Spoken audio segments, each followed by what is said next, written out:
د کہانی شروعات کیږي په پاکستان کې د پهاړي علاقې نه مارګلا هیلز نه چلته یو کلی آباد دی او پاره کې یو خاندان دی او هغه کې یو سړی وی چې هغه دولت خان نوم وی چې هغه د دې قبيله سردار هم وی. دولت خان خو د عمر نډیر زیات ښکاری خو داغه خزه داغه د عمر په نیمه مانده وا یعنی د دې جنې واده د 15 سال عمر کې دولت خان سره شوی او د دولت خان خزه د لاهور نه وا چې دولت خان هغه پر خودم نه چاغه خپل خاندان سره ملو شي او د دولت خان یو لور چې هغه د لسو کال وی چې داغه زینب نوم وی او د زینب خپل مور ډیره زیاته خوخه وی او زینب دا غوسل چې تعلیم حاصل کما چې مور هم دا غوسل چې هغه تعلیم وکي ولې چې د مور چې داغه نوم راکی وی داغه هم دا خوخه و چې تعلیم وکم خو هغه تعلیم ته پرې نه خودا او یو ورځ زینب خپل مرګره رجو سره لوبي کوي چې هغه د کانو نه یو وړو کې کور جوړ کی نو زینب وتوي چې ګوره به یو ورځ به زمام دغه سي غټ کور وی نو رجو وتوي چې د دې لپاره خو به ته واده کې نو دلته وت زینب وی چې د کور جوړولو لپاره واده ضروری دی نو رجو وتوي چې او بالکل ضروری دی او ستابلار خو ته به حرم نه پریدي نو ته به څنګه خپل کور جوړې او رجو زینب د دام وی چې ما سره واده وکړي چې ته به دا خبره چاته هم نه کې پای ورځ ما د مونږ وینو چې دولت خان له یو شهباز نوم سړی ملاوي دول راغلو چې هغه د دولت خان یو خاص سړی او دولت خان سره خوا کې یو بل قبيله وا چې دغه قبيله نډیر لري اوسېدو ولې چې د دې دوه په منځ کې دښمنی وا او د دې دوه په منځ کې ډیره خون خرابیم شوې ده نو داغه د وجې دوی په غرونو کې اوسېږي خو دولت خان غوښتل چې دا جګړه ختمه کو خو د دې خبره سهل نه وروته او د دوی دښمنی یو تورګل نوم سړی سری وی چې هغه دغه قبيله مشر وی او شهباز ورته دامو وی چې هغه ډیر خطرناک سړی دی هغه سره سکیورټي ډیره زیاته ده او دغه مقابله مونږ نه شو کولی نو مونږ مجبورن هغه سره روغه کو خو بل خو تورګل شهباز ته ویلیو چې دولت خان ته چې ما سره ملو شي خو هغه به یوازې راځي ځان سره به څوک نه راولي نو دولت خان مجبورن داغي طرف ته ور روان شي چې لګ مخ کې تلو نه پس هغه ته د تورګل کسان ملو شي چې هغه ول پسترګو پټه وتړي او د شپې په ټایم کې خپل قبيله ته روان کی چې دینه پس مونږ تورګل وینو چې هغه دولت خان ته ورتر غاړو زی نو دلته دا دوانه کینی او دولت خان وته وی چې زه غواړم چې زمونږ په منځ کې کومه لانجه شروع ده دا ختم کو خو دلته د تورګل یو داسې مان کی دی چې دولت خان دا ورنه هغه غوسم شي او پریشان هم شي تورګل ورته دا وی چې ته به د خپل لور زینب واده ما سره کې نو دولت خان وته وی چې راته لاسینګ خبره کې زینب خو د لسو کال د تخپل عمر ته ګورغه استاد د لور په زیاده نو دلته تورګل ډیر زیات غوسه شغه ورته دا وی کو ته غواړې نو ته به ضرور زما دا سودا قبلې او مونږ بستا په یو کس باندې حمله نکو او تورګل وته دا وی چې را روان جمیله به مونږ نکاح کو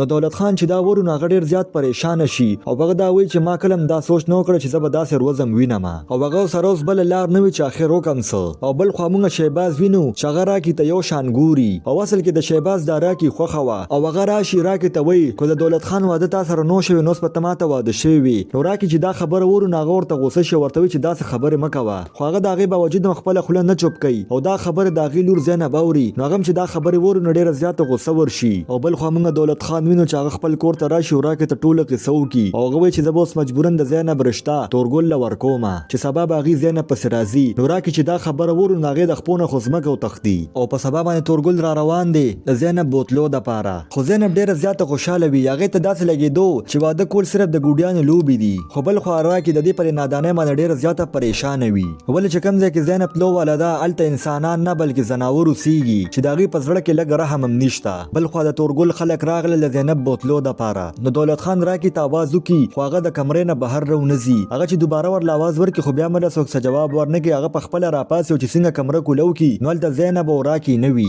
اول د یو ټیپ چې پاګه کې صرف داغي आवाज او چې دوی ته پته لګي چې په دې کمره کې څوک شته نو دولت خان چې دا وګورو هغه نورم پریشان شي او بل خو راکی د زینب سره د کړکې په لار باندې د دې ځنه او تختې ده بل خو چې د تورګل کسانو تر دې باره کې پته ولګي دا نو هغه ډیر زیات غوسه شي او هغه دا و چې زمونږ عزت هم په خاورو کې ملو کو او د تورګل کسان دولت خان ته و چې زینب زمونږ امانت دی او مونږ باغه په هر حال کې را پیدا کوو خو دولت خان ته پته وا کو زما خزه او زما لور د دې کسانو لاس ولورغله نو پته نه لګي چې سچل و سره کوي د دې د وجه دولت خان د خپل کسانو سره هغه تلاش کول شروع کی خو د شهباز اراده نور وی هغه دا غوسل چې زینبونه سم تورګل ته په حواله کم او هغه نه پس دولت خان مړ کوم د دې قبيله سردار جوړ شمه او راکی سره واده وکما او بل خو راکی او زینب غي د کلی نه لګلره راشي او یو ځای کې پټ شي چل تاغي سره کسانو خبري ووري چې هغه سړی دا خبره کوي چې ز په ټرک پنجاب ته تلو والا یم نو راکی اوس په دې ټرک د تختیدو فیصله وکړه ول چې دا څومره وخت په دې کلی کې وي هغه عمر به د دې جون ته خطر زیاتیږي چې دا مور لور په ټرک کې پټ شي او د دې ټرک ډرایور سہیل وی چې هغه روان وي مخکې خو سہیل ته دا محسوس چې زما ټرک کې شاته څوک ناستي او هغه چې څنګه ټرک ودرې وګوري نو هغه تراکی او زینب وویني او هغه دوی ته ډیره غوسه وکړي او دا مور لور د دې ټرک نه راکوس کی او چې څنګه سہیل په ټرک کې کینو دا غزنه تلو والا وی نو دې کرا کې سہیل ته بجړا شو ورته دا ووي چې زه خپل لور هسپتال ته بوزم چې دا ډیره زیاته بیمار ده نو سہیل په دې باندې ترس راشي او دا دوه دواړه په ټرک کې کېنی او په لار کې سهیل د راکي نه تپوس کې چې تاسو چرته ځئ زه خو پنجاب ته روان یم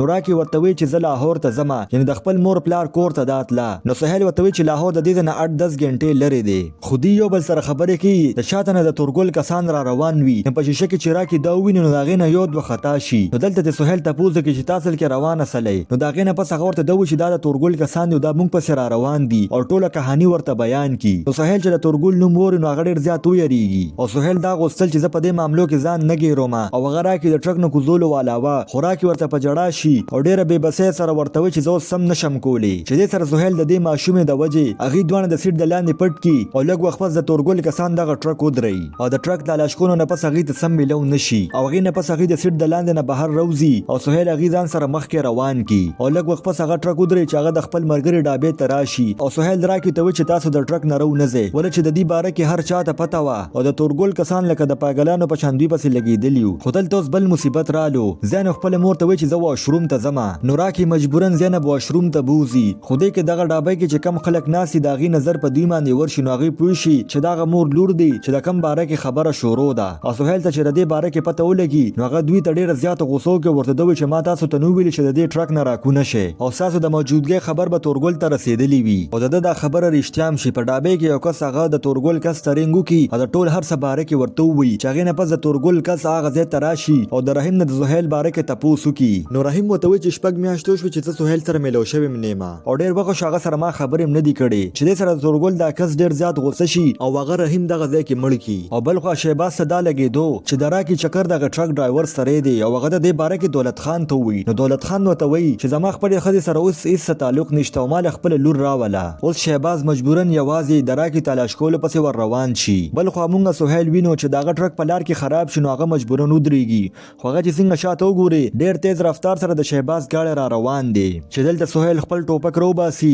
او دغه طرف ته ډز وکړي چې دې سره د شهباز اکسیډنټ وشي او هغه پیدل راکي او زینب ځان سره کړي او دغه ځای نه وتښتي خو په لار کې په دې باندې شپه راشي او دغه ځای کې زینب وده شي خو دلته راکي ډېره زیاته په سوچ کې وي ولې چې هغې دا وی چې یو ټرک ډرایور سره ټوپک څنګه راغلو نو هغه د سهیل نه تپوس وکړي چې تا خیر یې څه وکړه نو هغه ورته دا ووایي چې زما خو مور او پلار مړه دي او زه اصل کې یو مجاهد وم چې ما 15 کاله ټریننګ اغوښتی و خو هغه وخت کې اچانک زما په زندګۍ کې یو جنۍ راغله چې هغه زما خوښه شوه چې هغې نه پس ما خپل ټول هر څه پرېښودل خو بدقسمتۍ سره هغه ډېره زیاته بیماره شي او هغه بیماري ډېره اوږده وچلي چې هغې سره هغه مړه شي او هغې نه پس سهیل ډېر زیات خفه و او سهیل دا وایي چې هغې نه پس ما ټرک چلول شروع کړل او خپله زندګي تېرومه نو راکي چې د ده دا کهاني ووري نو ډېره زیاته خفه شي او هغې نه پس راکي ورته د خپل ځان باره کې ووایي ورته دا ووایي چې زما واده د 15 کال عمر کې یو ډېر عمردراز سړي سره شوی و چې هغې نه پس ما د خپل مور او پلار شکل هم نه و لیدلی ولې چې زمونږ دښمني یو داسې سړي سره یې وه چې زمونږ د قبیلې نه به کوم سړی بهر ووتو نو په هغه به یې حمله وکړو مړ به یې کړو او اوس راکي ته هم دا یقین وشو چې سهیل یو ډېر ښه سړی دی چې په سبا باندې سهیل د خپل ملګري ذیشان کور ته راشي او هغه راکي ته وایي چې ته دلته څومره ورځې غواړې اوسېدی شې تا دلته څوک نشي تلاش کولی اوس تر ورځې تېرې شي خو راکي ته دا لګېدل چې دلته ایسارېدل د خطرې نه کم نه دي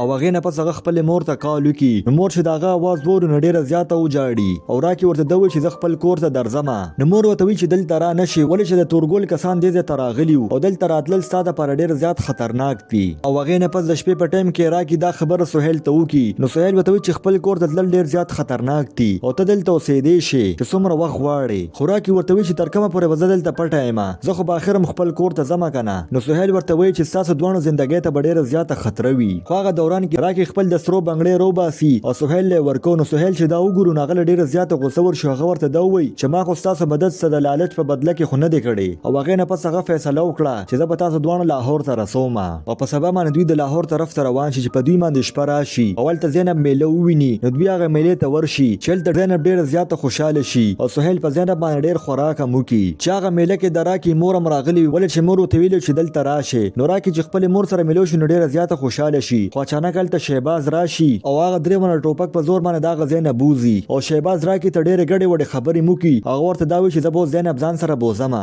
خو راکي ورته وایي چې ما مړه که خو زه به تا سره زینب کله هم پرې نه دم خو دې کې اچانک هلته سهیل راشي او د دې دواړو په منځ کې جګړه شروع شي چې دا دواړه ډز وکړي چې یو ګولۍ باندې شهباز ولګي او هغه هلته مړ شي خو په یو ګولۍ باندې راکي ولګي چې سهیل زر دا په ګاډي کې واچي او د هسپتال طرف ته روانه وي خو راکي په لار کې ساه ورکړي او راکي د خپلې لور دپاره د نوې زندګۍ جنګ وکړو او هغه جنګ یې هم ګټو خو ډېر بې دردۍ سره هغه جنګ هغې وګټو او دې سره دا کهاني ختمه شوه که ستاسو دا کهاني خوښه شوې نو دا ویډیو در سره لایک کړئ او چینل د سره سبسکرایب کړئ.